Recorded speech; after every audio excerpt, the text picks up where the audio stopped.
Mark Zuckerberg.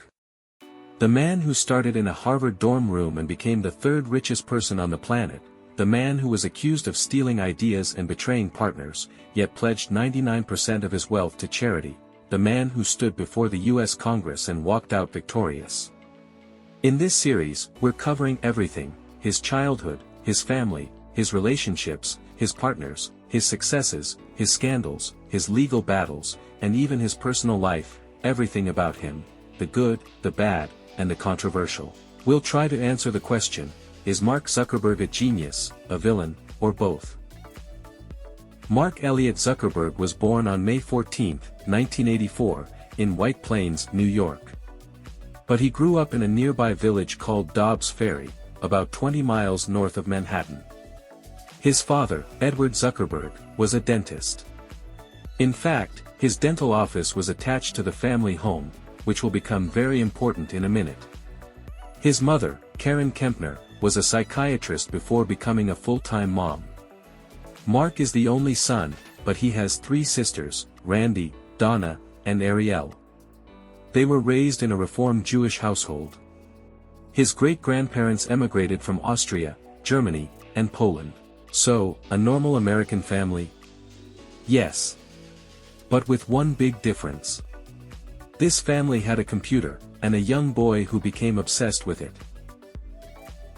Mark got his first computer when he was about 10 or 11 years old. And he didn't just want to play games, he wanted to create them. Here's the genius part. Remember how I said his dad's dental office was attached to their house? There was a problem: the receptionist in the office needed to tell Dr. Zuckerberg when a new patient arrived. Walking back and forth wasted time. So, at around 11 years old, Mark built a solution. He created a messaging program and called it ZuckNet. It was a simple system that allowed computers in the dental office to communicate with computers in the family home. The receptionist could ping the doctor. Mark could message his sisters upstairs. It worked perfectly. Years later, Mark explained this in a podcast: "It was our little network, inside the Zuckerberg home." That was the predecessor to probably a bunch of different social software ideas that I explored over time.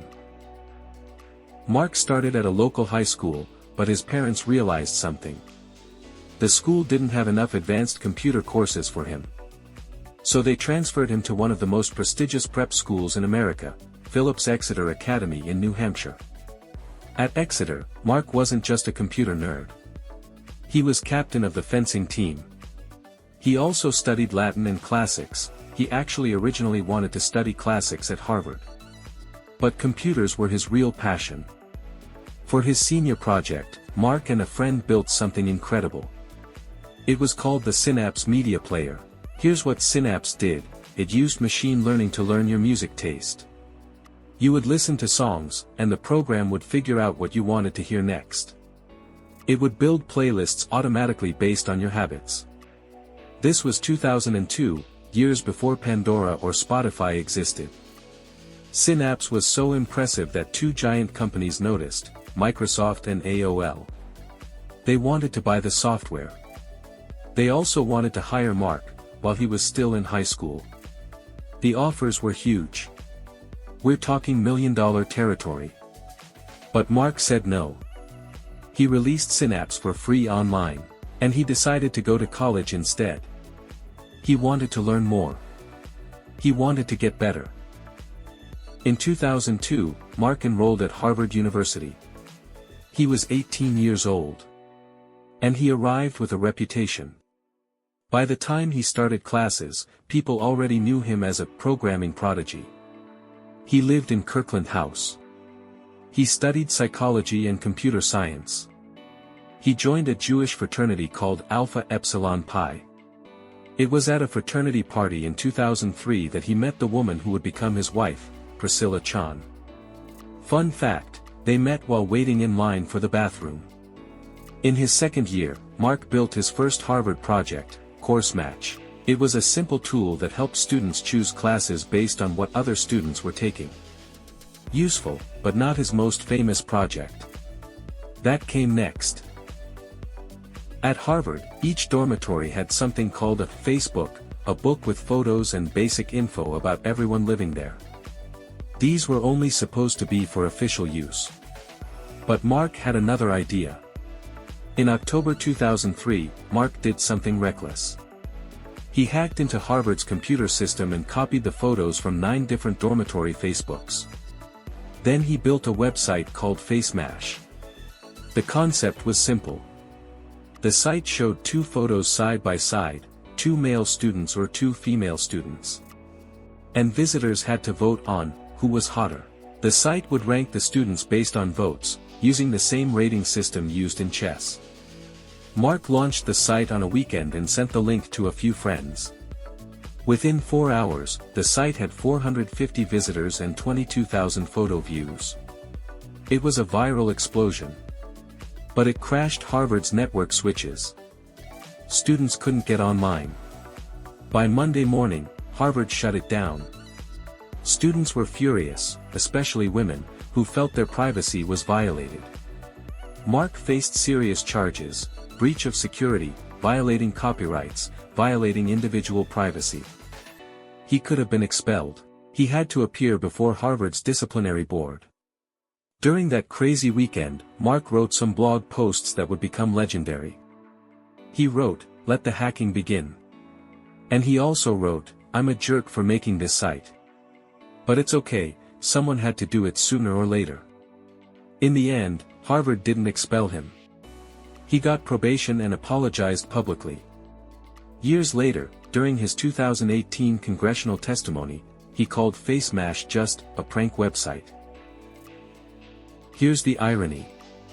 Facemash almost destroyed Mark's academic career.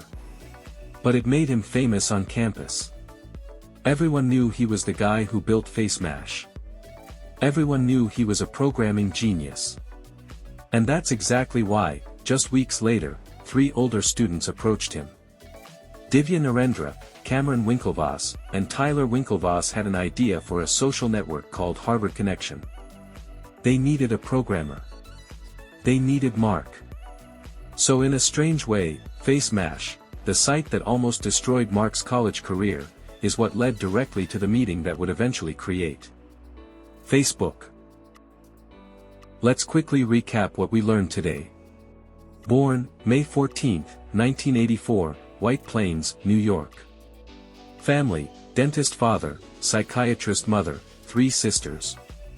First program, ZuckNet at age 11, connecting his dad's dental office. High school, Phillips Exeter Academy, built Synapse music player, turned down Microsoft. College, Harvard University, class of 2006, but dropped out later. First controversy, Facemash, October 2003, almost got expelled. Famous quote, "Let the hacking begin." Mark Zuckerberg started as a curious kid who loved building things. By age 19, he had already created communication tools, music players, and a viral website that nearly got him kicked out of school. The next step? Turning a dorm room project into a global empire. In episode 2, we'll cover the Winklevoss twins and the $65 million lawsuit, Eduardo Saverin and the betrayal, and the launch of Facebook on February 4, 2004. If you enjoyed this video, please like, subscribe, and hit the notification bell. Share in the comments, what surprised you most about young Mark Zuckerberg? Was he a genius, a troublemaker, or both?